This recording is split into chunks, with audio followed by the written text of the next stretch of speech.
The sound of shattering glass split the quiet hum of the diner into chaos. A black car screeched outside, tires screaming, bullets tearing through the afternoon sunlight. People screamed and dove for cover, dishes crashed to the floor, and in the midst of the flying glass and confusion, one boy ran toward the danger. 16-year-old Jake, wearing a torn red hoodie and eyes filled with fear yet fierce determination, threw himself toward the glass door just as a bullet ripped through it. Behind him, a terrified woman clutched her little girl, frozen in disbelief as the world exploded around them. Jake didn't think. He just moved. The bullet that should have hit the child hit him instead. If you believe in kindness, courage, and second chances, take a moment to like, comment, share, and subscribe to Everyday Heroes, where real hearts and real bravery are never forgotten. Jake had been living on the streets for months, a runaway from a home that never felt like one. His father's fists had been as quick as his temper, and one night, Jake had decided that freedom under the stars was better than fear under a roof. He drifted from town to town, sleeping under bridges, surviving on scraps, and avoiding the law.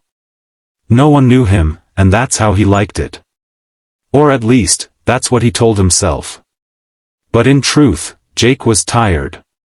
Tired of running. Tired of being invisible.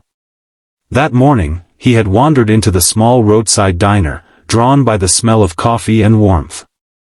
He hadn't planned to stay long, just enough to rest and maybe sneak a sandwich when no one was looking.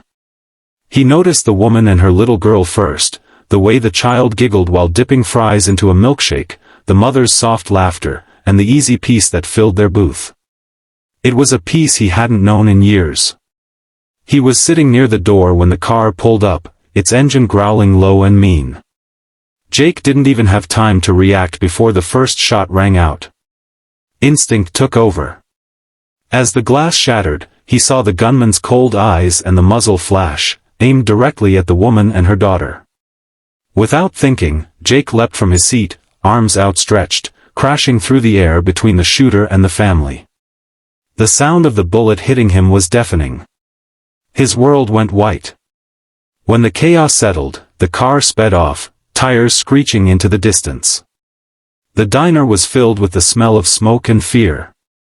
The mother, still shaking, crawled toward the boy who had just saved her and her child.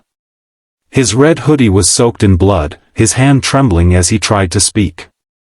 "Are they okay?" he managed to whisper before his head fell back against the broken floor. By the time the ambulances arrived, Jake was barely conscious. The police rushed to the scene, questioning witnesses, while paramedics worked frantically to stop the bleeding. As they lifted Jake onto the stretcher, one of the waiters noticed a small patch on his ripped jeans, a biker emblem, old and faded, that read, "Steel Brotherhood." That clue would soon change everything. News of the shooting spread fast. When the story reached the local biker club, the Steel Brotherhood riders, silence fell over their garage. The president, a grizzled man named Rick, recognized the name Jake. Months ago, Jake had shown up at one of their community rides, a skinny kid asking if he could wash bikes for spare cash. They had taken a liking to him, feeding him, teaching him basic mechanics, even calling him little brother. But then, one day, he disappeared without a word. And now, he was on the news, bleeding, broken, but saving a mother and child from a drive-by. Rick didn't hesitate. Within an hour, the rumble of 100 engines filled the streets. One by one, more riders joined, their chrome shining in the sunlight. By the time they reached the hospital, there were over 1,000 bikers, men and women from all across the state, gathered outside, their vests stitched with the same emblem Jake had once worn. They filled the parking lot like an army of steel and leather, united not in anger, but in love for one of their own. Inside the hospital, the mother, Sarah, sat beside Jake's bed, her daughter's tiny hand clutching his. She hadn't left his side since the paramedics brought him in. The doctors had said it was a miracle he'd survived. The bullet had missed his heart by inches. Jake drifted in and out of consciousness, haunted by flashes of light and sound, but every time he opened his eyes, Sarah was there, whispering thank you through tears. Outside, the news cameras arrived. Reporters were stunned to see the sea of bikers waiting silently in the hospital lot.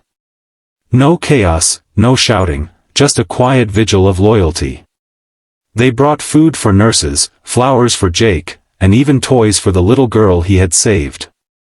Rick, the club president, told reporters simply, "He's one of us." He might have thought he was alone, but he never was. Days passed. Jake's recovery was slow, but steady.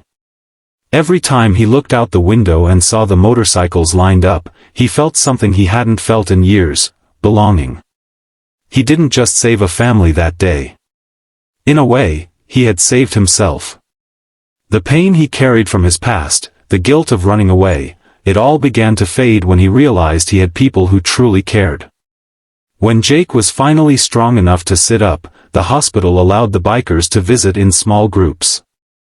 Each one clasped his hand, leaving behind tokens, patches, bracelets, and words of encouragement.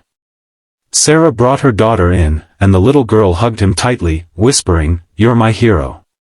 Jake couldn't hold back his tears. He had never been called that before. A week later, when Jake was discharged, the hospital doors opened to a thunderous roar of engines. The entire parking lot came alive with cheers. Jake stepped out, his arm in a sling, his face pale but smiling. Rick handed him a new red leather jacket with the Steel Brotherhood emblem on the back. "Welcome home, brother," he said. The crowd erupted. Jake didn't just walk out of the hospital that day, he walked into a new life. The bikers escorted him and the family he had saved all the way home, their engines echoing a promise: he would never be alone again. If this story touched your heart, please like, share, and subscribe to Everyday Heroes, because somewhere out there, real people are doing extraordinary things without expecting anything in return. Tell us in the comments what heroism means to you. We'd love to read your thoughts and maybe share them in our next story.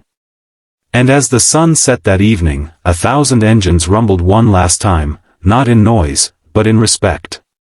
A runaway teen had become a symbol of courage.